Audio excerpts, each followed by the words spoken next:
Are you going through a spiritual awakening or something similar? Are you experiencing hardship, catastrophe, suffering, but you know there's a deeper, richer, and divine purpose? Well, you're in the right place, because what I'm going to do to you, I'm going to esoterically and symbolically, allegorically, break down for you the book of Job. Because the book of Job is one of the best spiritual awakening, symbolic, ancient texts that we have.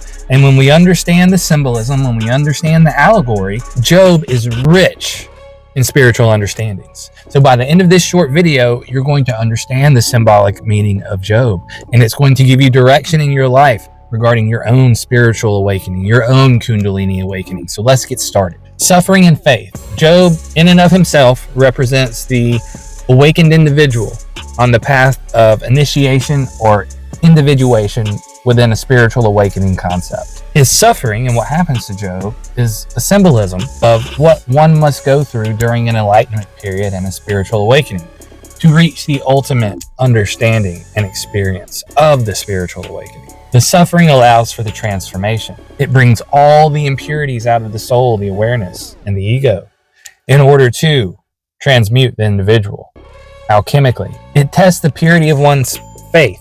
Not religious fundamentalism type faith, but the purity of one's soul and the context of personal belief and understanding on the path to the divine and spiritual awakening. Satan is an adversary. So who was Satan in the book of Job symbolically? In this context, it's not merely the devil. Satan is something much more. But he can be seen as the adversary or accuser, a force that challenges or tests. Esoterically, this could represent the internal doubts, the fear, the louche, and the internal or external challenges one must face through a spiritual awakening initiation phase. Satan in Job acts with God's permission, suggesting that the adversary is a part of a plan and simply a teacher in the process, and is part of the natural order to foster spiritual growth and awakening. That's it. The role of God. God's allowance, the divine's allowance of Job's suffering, can be seen as divine or cosmic law in action, where even suffering has a purpose. And in my opinion,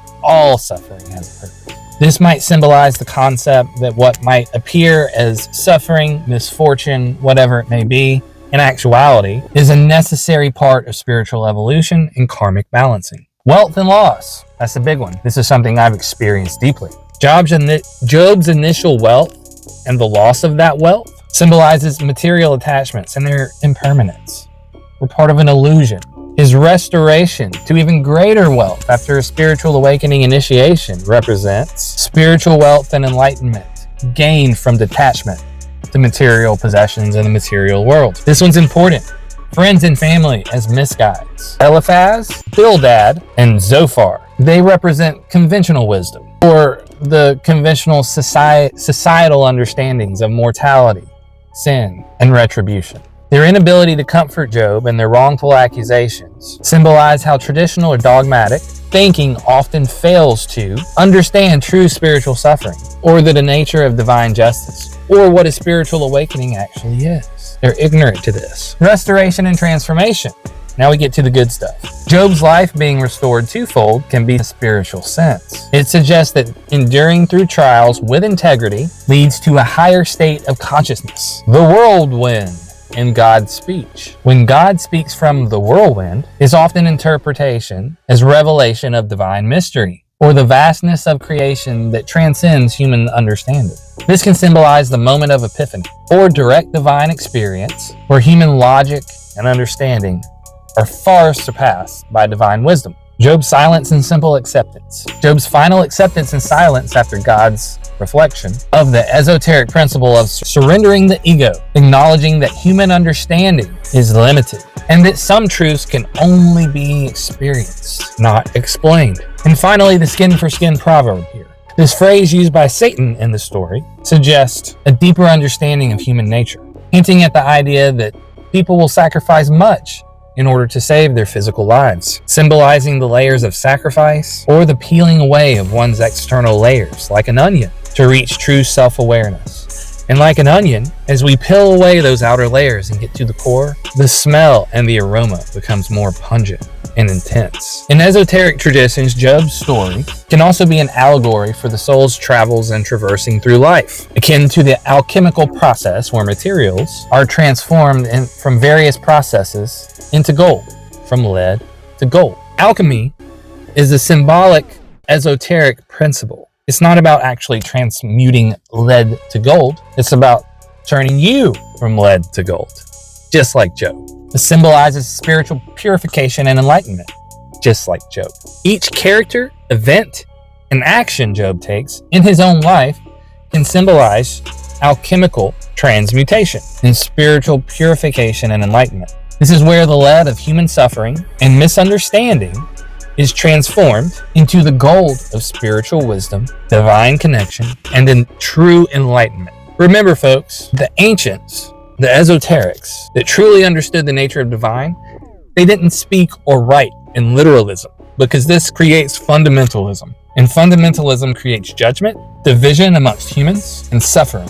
Fundamentalism is the culprit that created many genocides, wars, death, hate, and ultimately periods of the Dark Ages, which is what we're currently seeing with fundamentalism in Islam.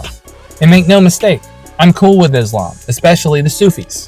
They're the mystics, but yet they're persecuted by the fundamentalist Muslims, which is sad. And it shouldn't be that way. Just like fundamentalist dogmatic Christians judge and try to persecute me because I have a symbolic, correct understanding of the Bible. And it only came after I went through this alchemical spiritual process for myself. So I hope you enjoyed this. If you want more stuff like this, let me know, and I'll break down all kinds of stuff in the Bible that your preacher never taught you, that your preacher doesn't even know, because your preacher doesn't want to threaten his income, because the Bible never intended for preachers to preach for income. How tithing is represented in fundamentalism is false and incorrect, but your preacher doesn't want to lose that precious income, right? Which is understandable to a degree. But again, ignore the material for the spiritual.